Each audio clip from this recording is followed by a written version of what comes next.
Hello everyone, I am पारस और basically आज हम डिस्कस करेंगे कि लॉ ऑफ केमिकल कॉम्बिनेशन क्या होता है। ठीक है, बेसिकली जब हम किसी केमिकल रिएक्शन को कराते हैं तो हमको किस किस लॉ का यूज लगता है। ठीक है, उनमें फर्स्ट लॉ है हमारे पास लॉ ऑफ कंजर्वेशन।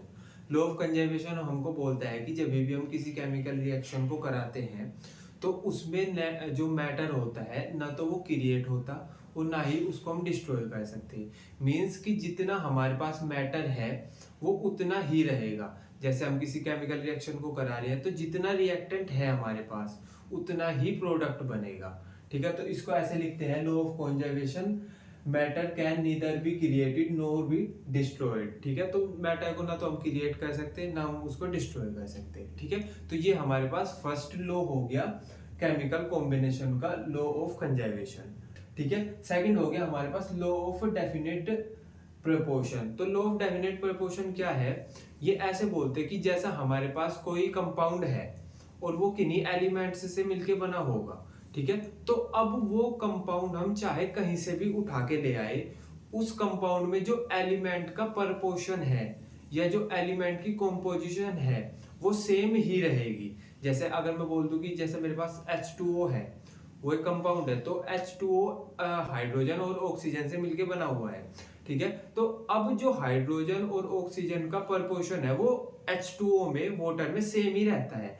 अब चाहे मैं वाटर कहीं से भी उठा के ले आऊं, ठीक है, जो वाटर होगा उसमें H2O का जो कॉम्पोजिशन होगा वो सेम ही होगा।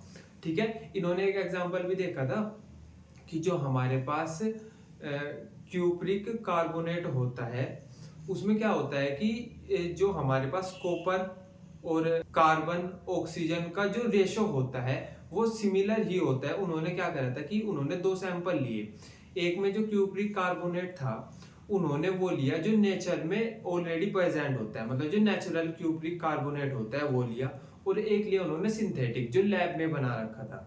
ठीक है, तो अब उन्होंने ये देखा कि जो दोनों हमारे पास सैंपल थे उनमें जो एलिमेंट्स की कॉम्पोजिशन थी वो दोनों में ही सिमिलर थी। ठीक है, तो यहाँ से ये लॉ आया, a given compound always contain exactly the same proportion. ठीक है, तो हमारे पास हम कंपाउंड कहीं से भी ले आए उसमें जो प्रोपोर्शन होगा एलिमेंट के वेट का या मैं बोल दूं कॉम्पोजिशन उसकी सिमिलर ही होगी।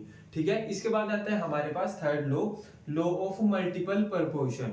ठीक है, मल्टीपल प्रोपोर्शन क्या है कि जैसा हमारे पास दो या दो से ज्यादा एलिमेंट्स हैं जो मिक्स होके दो या दो से ज्यादा कंपाउंड का फॉर्मेशन करते हैं। जैसे मेरे पास हाइड्रोजन है और ऑक्सीजन है, तो जब मैं हाइड्रोजन और ऑक्सीजन को एक फिक्स्ड कॉम्पोजिशन में मिक्स करूंगा तो वो H2O बना लेगा, और अगर मैं हाइड्रोजन और ऑक्सीजन को दूसरे फिक्स्ड प्रोपोर्शन में मिक्स करूंगा तो हाइड्रोजन पेरोक्साइड बना लेगा। मैं ये बोलना चाह रहा हूं कि अगर मैं हाइड्रोजन H2 और O2 को ऐसे मिक्स करूंगा तो ये बन जाएगा H2O, दो हाइड्रोजन है, हाफ O2।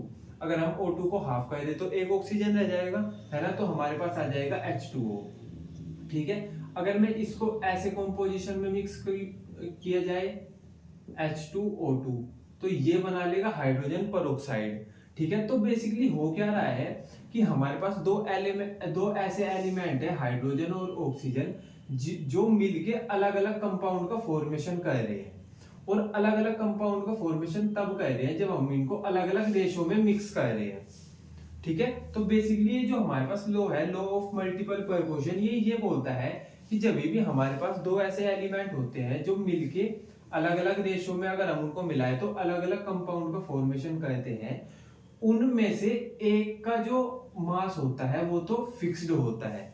जैसे हाइड्रोजन का यहाँ पे मास है 2 ग्राम और यहाँ पे भी हाइड्रोजन का जो मास है वो है 2 ग्राम, लेकिन जो दूसरा एलिमेंट है उसका जो मास होता है वो सिंपल होल नंबर में होता है। सिंपल होल नंबर कैसे हुआ? जैसे यहाँ पे ऑक्सीजन का कितना है, यहाँ पे है 16 ग्राम और यहाँ पे होगा 32 ग्राम।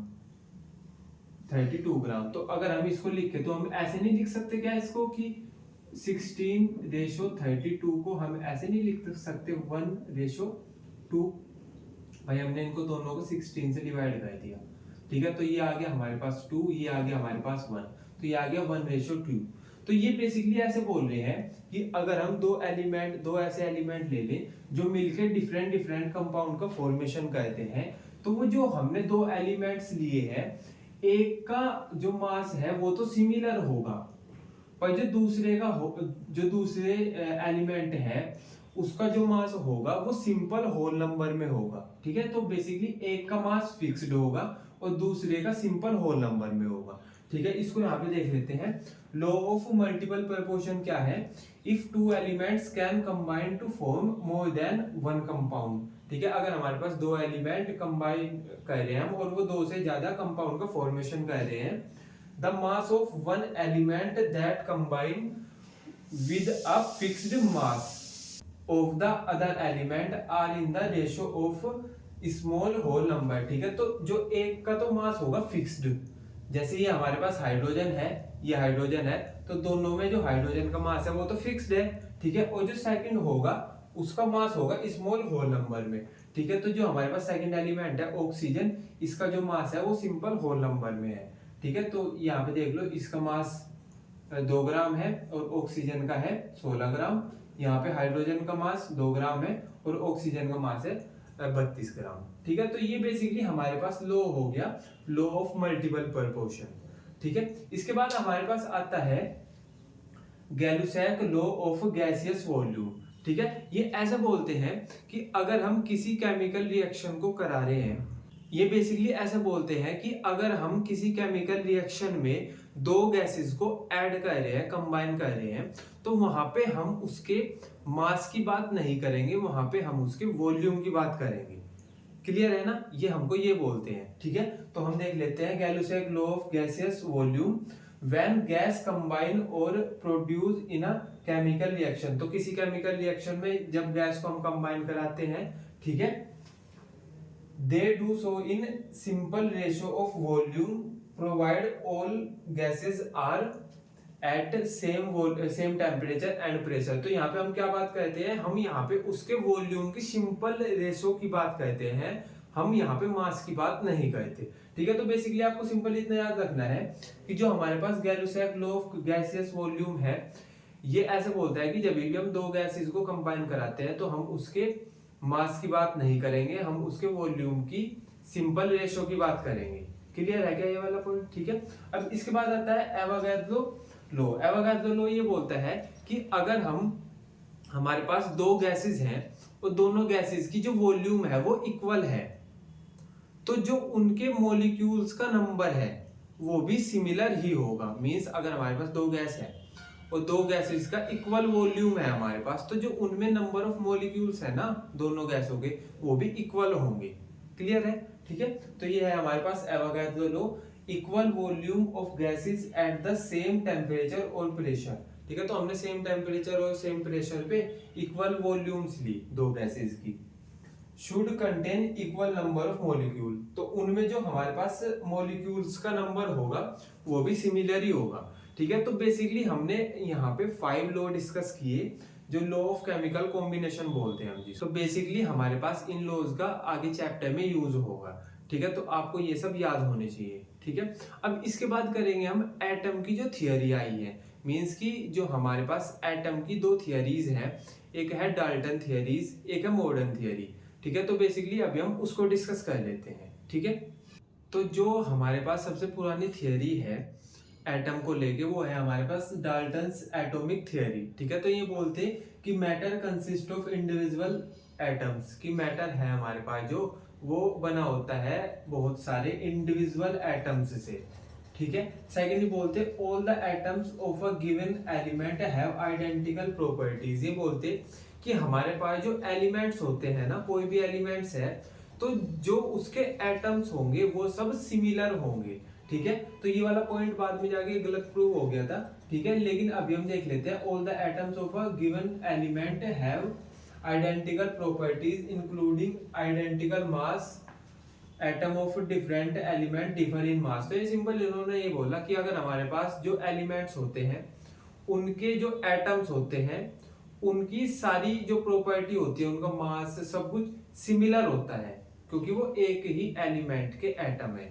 ठीक है। और जो एटम होते हैं हमारे पास डिफरेंट एलिमेंट के, तो उनका जो मास होता है वो डिफरेंट होता है। तो बेसिकली इन्होंने बोल दिया कि अगर एक एलिमेंट के जितने भी एटम होंगे वो सब एक जैसे होंगे, और जो डिफरेंट एलिमेंट है उसके जो एटम होंगे वो उसके जो एटम का मास होगा वो डिफरेंट होगा, ठीक है। नेक्स्ट इन्होंने बोला कि जो हमारे पास किसी कंपाउंड का फॉर्मेशन होता है ना, वो तब होता है जब हम डिफरेंट एलिमेंट को एक फिक्स्ड रेशो में ऐड करते हैं।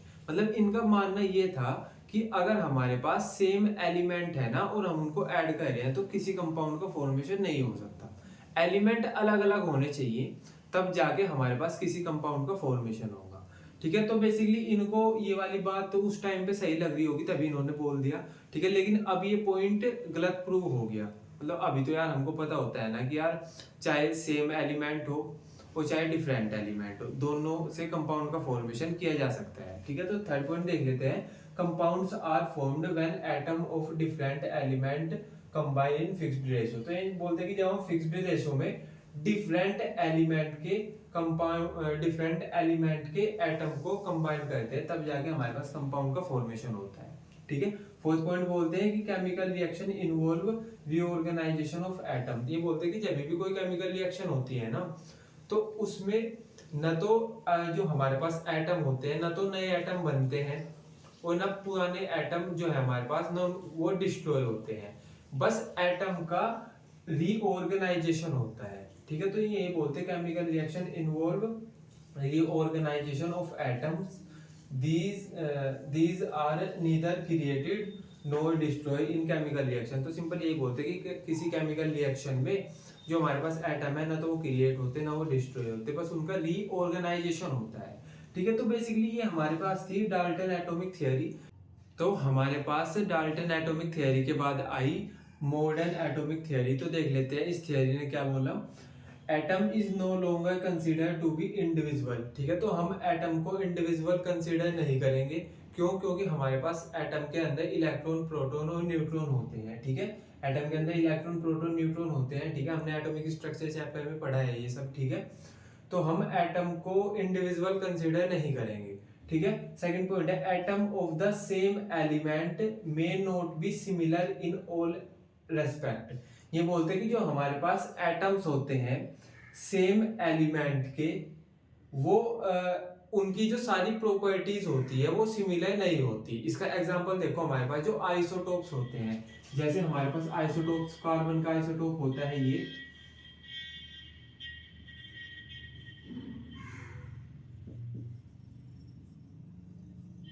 हमारे पास 3 कार्बन के आइसोटोप है। इनमें होता क्या है कि हमारे पास जो एटॉमिक नंबर है वो तो सेम होता है, पर जो मास नंबर है वो होता है तीनों का डिफरेंट। तो हम ऐसा नहीं बोल सकते कि एक एलिमेंट के जितने भी एटम्स होते हैं उनकी प्रॉपर्टी सेम होती है, हम ऐसा नहीं बोल सकते, क्योंकि एटम ये एलिमेंट तो हमारे पास सेम ही है, ये कार्बन ही है, लेकिन इसका एक एटम का जो एटॉमिक जो सॉरी मास नंबर है वो 12 है, दूसरे का 13 है, तीसरे का 14 है। तो हम ऐसा बोल सकते हैं कि एक एलिमेंट के सभी एटम सिमिलर नहीं हो सकते, ठीक है, ठीक है। नेक्स्ट पॉइंट देख लेते हैं हम कि एटम ऑफ डिफरेंट एलिमेंट, जो हमारे पास अलग अलग एलिमेंट होते हैं, may be similar in some respect. तो ये ऐसा बोलते हैं कि जो हमारे पास डिफरेंट डिफरेंट एलिमेंट होते हैं कुछ कुछ चीजें उनमें सेम हो सकती है। इसका एग्जांपल है आइसोबार्स। आइसोबार में क्या होता है कि जैसा हमारे पास नाइट्रोजन है ये होता है 714, और जो हमारे पास कार्बन है ये वाला, इसका भी यही होता है मास नंबर 14, ठीक है। तो यहाँ पे हमने क्या देखा कि जो हमारे पास मास नंबर है ये तो सेम है लेकिन एटॉमिक नंबर डिफरेंट है, इसको हम आइसोबार्स बोल देते हैं। और तो बेसिकली ये इस पॉइंट में ये बोलना चाह रहे हैं कि हमारे पास दो डिफरेंट डिफरेंट एलिमेंट हैं, और अगर दोनों डिफरेंट डिफरेंट एलिमेंट हैं तो उनके कुछ एटम्स है ना वो उनमें कुछ सिमिलर प्रॉपर्टी हो सकती है। तो सिमिलर देखा दोनों का हमारे पास मास नंबर सेम है, ठीक है। तो ये हो गया हमारे पास थर्ड पॉइंट। फोर्थ पॉइंट ये बोलते हैं कि atoms is the smallest unit participating in the chemical reaction. तो अगर हमारे पास कोई केमिकल रिएक्शन हो रही है तो स्मॉलेस्ट यूनिट हमारे पास एटम ही होती है। लेकिन अगर हम ऐसे बात करें कि एटम के अंदर और भी कुछ होता है क्या, तो हम बोल देंगे कि नहीं, एटम के अंदर सब एटॉमिक पार्टिकल होते हैं, इलेक्ट्रॉन, प्रोटॉन, न्यूट्रॉन। लेकिन अगर हम केमिकल रिएक्शन की बात करें तो जो स्मॉलेस्ट यूनिट होती है वो एटम्स ही होती है, एटम ही होता है। ठीक है, नेक्स्ट पॉइंट देख लेते हैं। Atoms of one element can be change into atoms of another element. तो ये बोलते हैं कि जो हमारे पास एटम्स होते हैं एक एलिमेंट के, वो दूसरे एलिमेंट के एटम में चेंज कर जाते हैं। मतलब हमारे पास पहले तो किसी एलिमेंट का हमारे पास एक एटम था, वो दूसरे एलिमेंट के एटम में चेंज कर जाएगा। ये बेसिकली इसका एग्जांपल हम देखते हैं, न्यूक्लियर रिएक्शन होती है जो, उसमें हम देखते हैं कि जैसा हमारे पास यूरेनियम है, वो उसकी जब न्यूक्लियर रिएक्शन होती है तो वो क्रिप्टोन में कन्वर्ट हो जाता है। ठीक है, ये हम डिटेल में डिस्कस करेंगे बाद में। ठीक है, तो बेसिकली अभी आपको ये समझना है कि जो एलिमेंट्स के एटम है ना, वो डिफरेंट एलिमेंट के एटम में भी कन्वर्ट हो सकते हैं। ठीक है, लास्ट पॉइंट है, mass of atom can be changed into energy. तो जो हमारे पास मास है एटम का, वो एनर्जी में चेंज हो सकता है। मतलब जो मास और एनर्जी होती है एटम्स की, वो इंटर कन्वर्टेबल होती है। ठीक है, और ये हमारे पास कि जो एनर्जी और मास को कनेक्ट करता है, E is equal to mc²। ठीक है, तो आई होप आपको ये सब क्लियर हुआ होगा। आज हमने बेसिकली जो केमिकल लॉज है हमारे पास 5, वो डिस्कस किए, और जो एटम की थियोरी है, मॉडर्न थियोरी, और जो पुरानी थियोरी थी डाल्टन की, वो डिस्कस करी। ठीक है, बाकी हम कल पढ़ेंगे।